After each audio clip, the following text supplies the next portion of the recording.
Chow, bam, pew. Hello. If your only knowledge of, quote, special forces people only comes from B-level movies and clips from podcasts, you probably have no idea what they actually do. While yes, their job does involve wearing Gucci flip-flops while hole-punching people in the forehead, they actually do a lot more than you probably realize, and have a much bigger role in the over geopolitical sphere than just high-speed YouTube clips. Silent Professional, the like and subscribe button, and let's talk about them. Before we get started, it's important for me to be very specific about who it is I'm talking about in this video. I am talking about Special Forces, the Green Berets. We're not talking about SEALs, we're not talking about PJs, or MARSOC, or Rangers, or PSYOPs, or CIA Special Activities Center, or the Postal Inspectors, and we're only talking about Steven Seagal if we're specifically referencing Out for Justice. The phrase Special Forces gets thrown around quite a bit when you're talking about these kinds of things as a blanket term, but it's not accurate, at least if you're talking about the United States. Most of them fall under Special Operations Command, but Special Forces specifically is its own thing underneath that, and they are under control of the Army. There are approximately 7,000 Special Forces soldiers currently in active service, and these are split up between 7 different Special Forces groups. 5 of these are active duty and 2 are National Guard. Each active duty group consists of 4 battalions, while the National Guard groups each have 3. Each battalion has 21 ODA teams, or Operational Detachment Alpha teams. These are sometimes called A-teams, hence the show and the poorly made 2010 movie. Each person in these ODA teams has a very specific job. Think of it as like classes in a video game.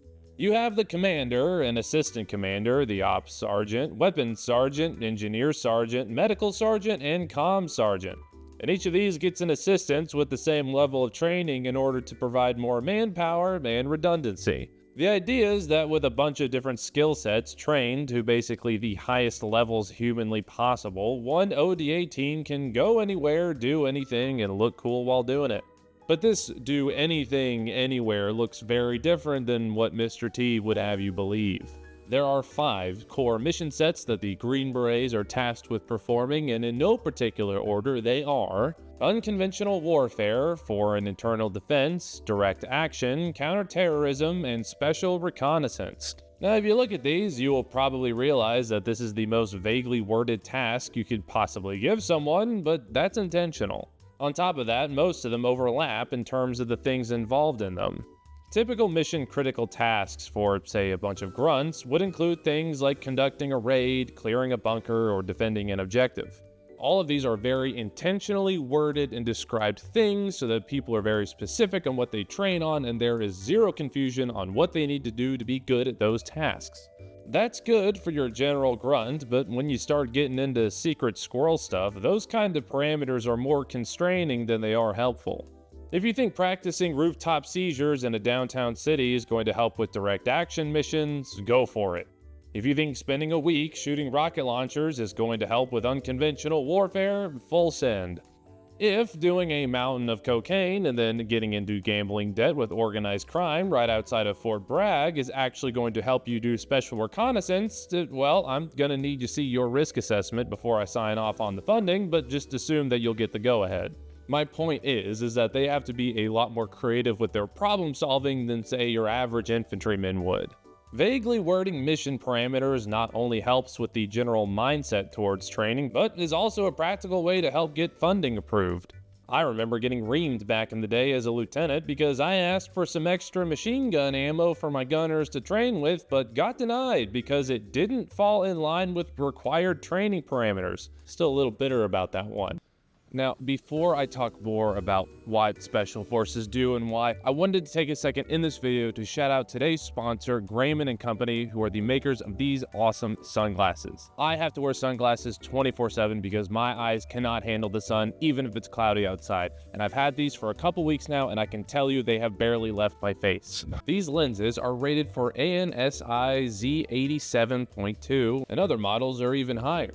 These impact-resistant glasses are built with high-tech polyurethane, not polycarbonate like the other kinds of glasses on the market. Grayman & Company also makes high-quality custom bespoke suits, specifically designed for those who need a bit more versatility out of their clothing, but maintain a slick covert and professional appearance. Combine these two products together and you are instantly up there with Steve McQueen and James Dean. These glasses are quantitatively clearer and more scratch resistant than the competition, so you don't have to worry about being super careful with them all the time. I have all of their information linked down in my bio. Please check them out. They are a fantastic company and they make fantastic products, and these are my new favorite pair of glasses that I've ever worn. But in order for us to get a better idea of what Green Berets actually do, we need to break down these fundamental tasks so we can kind of see them painted against the bigger picture. First is unconventional warfare, which, if you wanted to just dip your toe into, SOCOM publishes a very convenient pocket guide on the subject if you just want to get in some light reading at your court-appointed therapist office.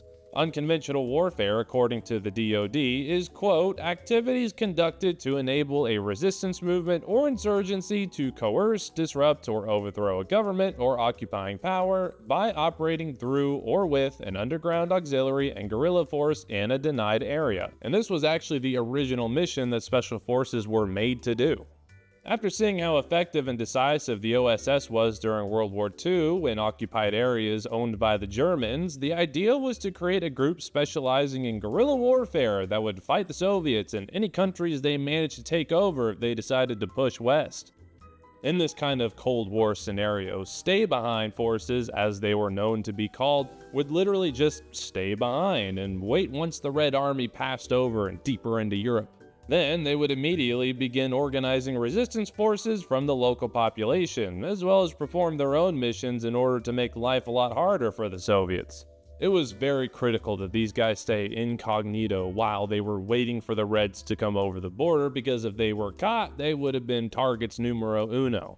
So they did things like adopt relaxed grooming standards in order to blend in. But not like go a few days without shaving kind of relaxation, more like grow out afros and look like a group of college professors that could kill you in about 1,000 ways sort of relaxation. Personally, I think all soldiers should look like this, but that's just me. In short, their job, and what unconventional warfare really is to conduct guerrilla warfare behind enemy lines. Setting ambushes, blowing up bridges, railways, and supply caches, not paying parking tickets, things of that nature to slow down a potential communist takeover.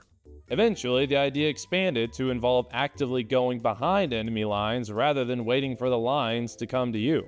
But in order to do that, they needed to know what it was that they were walking into, and that brings us to the second mission given to Special Forces, Special Reconnaissance. It's reconnaissance, but special, like you and your needs. Now, Special Reconnaissance is probably the most vaguely worded mission set of the 5, because it can really just involve anything.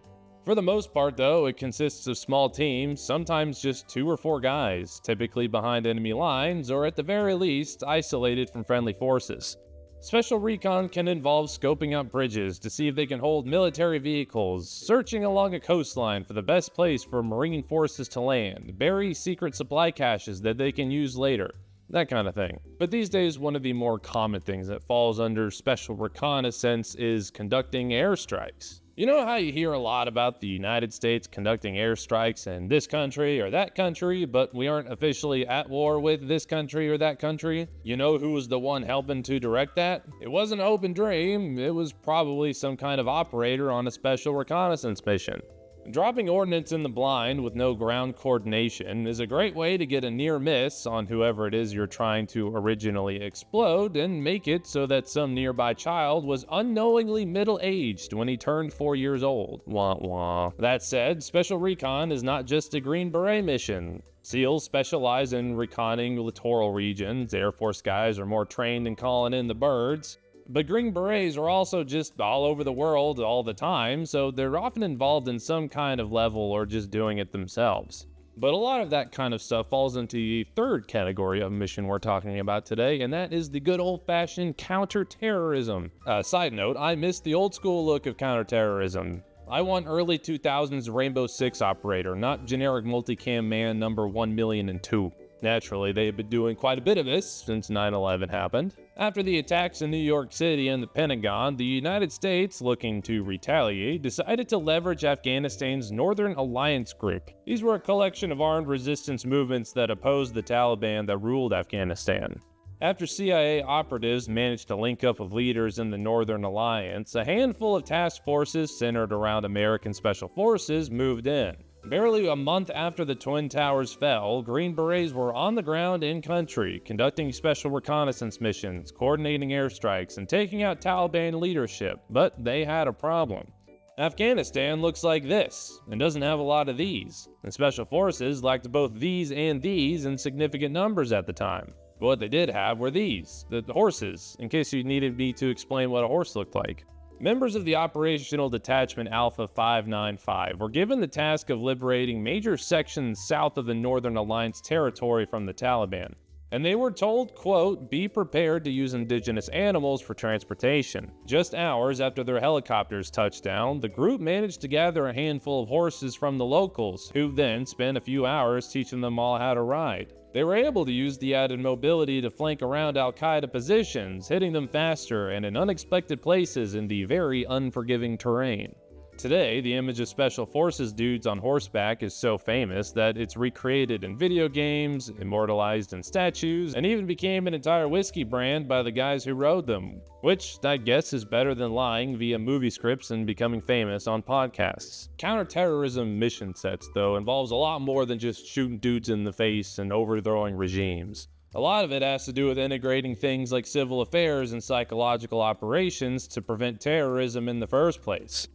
These guys are the other 2/3 of the specific branches that make up Army Special Operations, and you generally don't have one without the other two. Civil affairs troops work closely with local authorities, either helping them establish governments or security forces, coordinating with outside governments, NGOs, or agencies to help with things like food security, actual security, trade, building schools, forehead kissing, medical aid, all the feel-good stuff about preventing people from wanting to join a terrorist group and start blowing themselves up in the name of destroying the Western American pigs. Psychological operations, or PSYOPs, are the non-material side of things.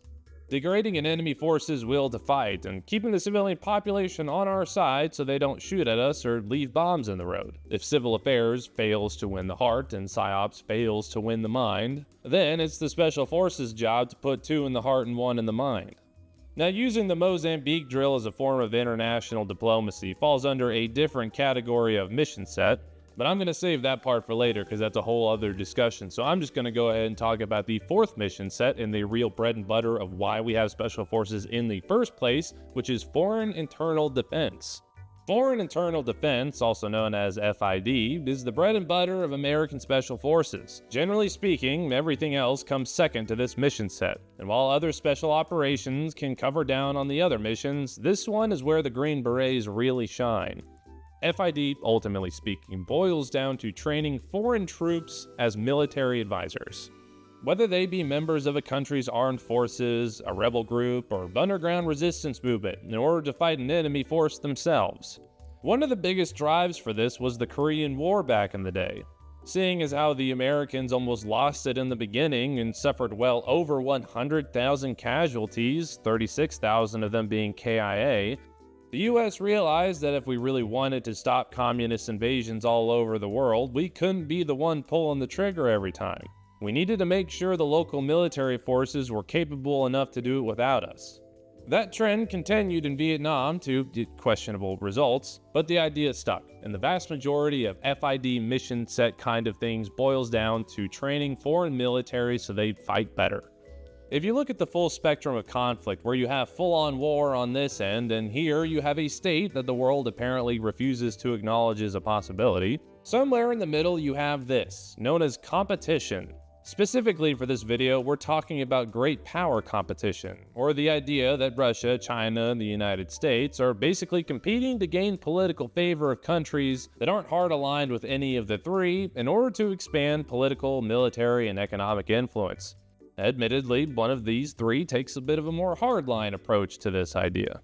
The United States loves FID missions in order to expand its influence because it gives a military bargaining chip that can be used to leverage the other two.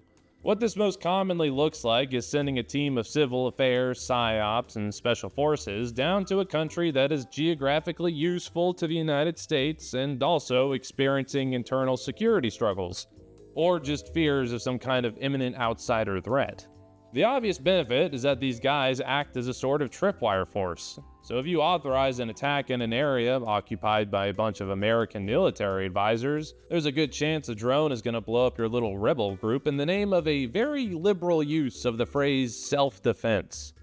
And that's an obvious instant plus for anyone that wants the United States to work with their military. But it also provides political buy-in for the host nation. If you have a military that relies on American training to perform well, you're going to be more inclined to work with them on things like access to natural resources, advantageous trade agreements, and allowing American forces to use your country as a staging area for ground forces or an airstrip for their planes. When it comes to the great power competition theory, it's a sum-zero game. A country that doesn't lean towards the United States isn't neutral. It's a win for China or Russia, as we've seen time and time again. Good thing we would never do anything to jeopardize our soft power or anything. Remember, boys, if you feel like you're having just too good of a day, just study up on some geopolitics a bit so you can remember the world is a dark and unforgiving place that does not care about you. Now, you would think that someone personally trained by a bunch of Green Berets is going to be some high-speed operator kind of individual that can jump out of planes naked with no parachute and use an enemy combatant to break their fall. But the reality is that 99% of training that special forces put other militaries through is really not much different than just standard infantry training. Think flat ranges, basic marksmanship, small unit tactics, the stuff that is realistically no different than what, say, an American infantry private would go through in their basic training pipeline. Now, there are some more advanced things like coordinating with artillery and airstrikes, if that country has those things, but for the vast majority of trainees, it's going to be a focus on the basics. But the real benefit is even more boring than teaching some dude how to zero his rifle at 25 yards. Historically speaking, the most bang for your buck, so to speak, in terms of 1, getting other militaries to like you, and 2, getting them good enough to fight for you, has come from training their planning staff. You know, the guys who sit in front of PowerPoints and stress out that fonts are wrong and that things are yellow when they should be green. It's all fine and dandy if your homeboy from the Djibouti Armed Forces can hit a stationary paper target 100 meters away, but those skills don't mean shit if he gets sent in a pointless human wave attack and unalived by some dude in the People's National United Freedom Coalition Front militia who got a lucky shot off while hopped up on gray market Chinese amphetamines. Generally speaking, the United States wants it so they are the first ones that other countries call if they are in some kind of security situation. Now, recently, we haven't been doing so hot in that compared to Russia and their PMC groups, but they also just lost Syria, so it could be worse. China just puts countries into extreme unpayable debt through the Belt and Road Initiative instead of sending military advisors, but that seems to be working okay for them. Before we talk about the final mission set that I'm sure people are waiting for, I want to answer one more question. If the majority of the point of these guys existing is to get people who are already in the military spun up on the military basics, why don't we just save a couple $1 million worth of training, cut out some of the fluffy stuff, and just send over a bunch of drill sergeants to do the exact same thing? I mean, they're also famous for the hats they wear. Well, we kind of did that, but that video isn't about these guys. Broadly speaking, the answer is cultural competence. Now, that might sound like some soft-handed liberal DEI initiative, but just hear me out real quick. To start, each of the 5 Special Forces groups is geographically aligned. First group gets the Pacific, 3rd is Africa, 5th is the Middle East, 7th is South America, and 10th is Europe. The 2 National Guard groups are largely there to augment personnel shortages in the 5 active duty groups, so the 19th group covers the Eastern Hemisphere and the 20th covers the Western Hemisphere. In order to win your green felt hat thing, soldiers have to pass the SFAS, or Special Forces Assessment and Selection. But passing that doesn't mean they've actually made it. It only allows them to proceed to the SFQC, Special Forces Qualification Course, or Q course. A large portion of the 53-week-long program is becoming fluent in a language that you will be slotted for regionally. Mandarin and Cantonese if you're slotted for China, Spanish and Portuguese if you're slotted for South America, and European if you're slotted for Europe. All this happens at Fort Bragg in a place with the most ridiculous acronym name ever. the United States Army John F. Kennedy Special Warfare Center and School, or just SWCC for short. This is where Green Beret hopefuls are trained up in foreign languages, culture, and history so they can more effectively operate inside of their host nation. It's a lot easier to have soldiers and government officials from other countries be on your side if you speak the language, know the customs, and don't accidentally do weird faux pas all the time. This building also has really solid options in the vending machine, honestly, and is the only place in my entire Army career that had me insecure that my sideburns weren't long enough. See, the reason we spend so much time and so much money training these guys and getting spun up on different nations and languages and cultures is that we don't want other militaries to just be able to fight. We want them to fight for us. And they're not going to want to fight for us if we just send a bunch of drill sergeants who scream at them for leaving their bed unlocked. The United States really gets their money's worth out of Special Forces, ironically during peacetime, because it allows us to set the conditions to better ourselves in actual wartime.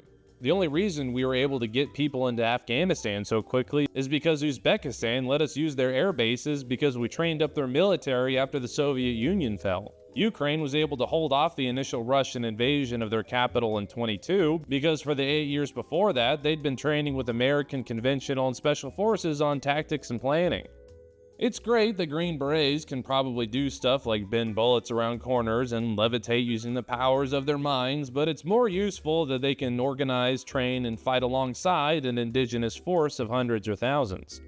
Despite what this, and this have taught you, if you want to take over a city, defend a coastline, or collapse a regime, you're going to need this, not just this. And that leads us finally to the fifth mission, and the one you're probably most familiar with, direct action.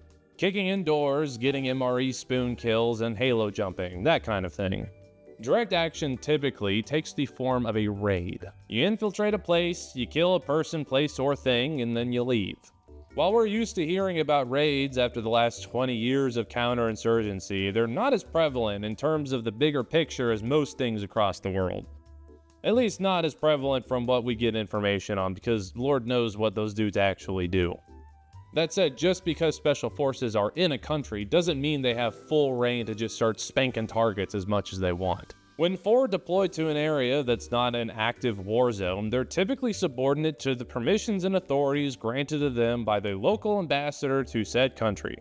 If the ambassador is more of a West Coast hugs and good vibes type of guy, the odds are they're not going to allow special forces to hit the cowabunga button in the team room.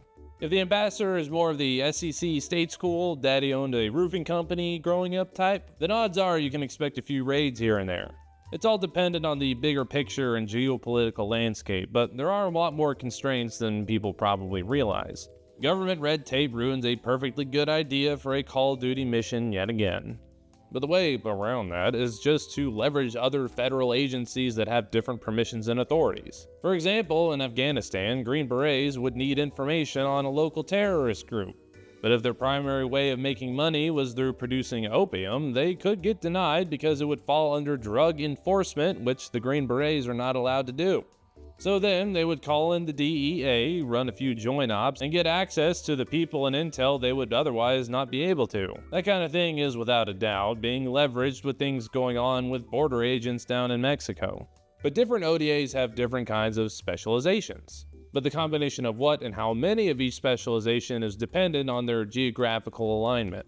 The first specialization are the dive teams. This is exactly what it sounds like, with teams being trained up on maritime infiltration and exfiltration techniques. The second is free fall, which is also exactly what it sounds like, but they differ greatly compared to conventional airborne forces. A mass tac jump that a unit like the 82nd Airborne would conduct have aircraft flying just above 1,000 feet and using parachutes with no real steering. And these slow down jumpers just enough to usually not break their legs. Special Forces teams are trained up in halo or high altitude low opening jumps, which requires a whole different set of skills than just taking one good leap out of the C-17. The goal with these is for aircraft to fly outside of radar detection and the operators to deploy their chutes below radar detection, allowing them to infiltrate all sneaky-like. Afterwards, they are often tasked with things like dropping nuclear landmines in eastern Poland or fighting Godzilla.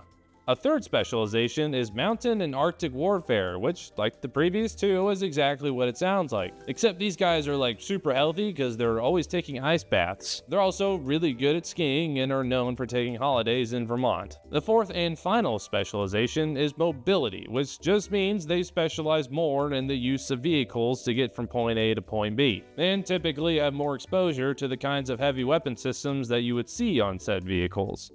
Specialization of ODA teams has more to do with their ability to maneuver and operate given wherever it is that they happen to be maneuvering and operating in. Mountain specialization for mountains, mobility for flatter areas, diving for water, and freefall teams for areas that are affected by gravity. You get the idea. The only downside is because these are so intense and highly specialized and highly trained capabilities, you can't bring your partner force, the whole point you're there, with you. Half the people that Green Berets train have never flown inside of an airplane, let alone jump out of one at 30,000 feet in the sky. That's why when Green Berets roll up to a target, half the time they're either walking there with some host nation grunts or riding in the same convoy. Now, of course, when it comes to direct action raids, there's arguably no one better in the world than Delta Force, which specializes in it almost exclusively, and includes more specific mission sets with direct action, like hostage rescue. While anyone can be selected to join Delta Force, a large majority of them come directly from the ranks of Army Special Forces. But Delta Forces deserve a video of all of their own. So I'm just going to end the video by saying, despite the fact that it's not super sexy or cool to train up a dude in Africa how to point his rifle and actually aim it, if we want charts to look like this, it's a pretty damn useful thing to have. Thank you for watching, please subscribe, and I will see you in the next one.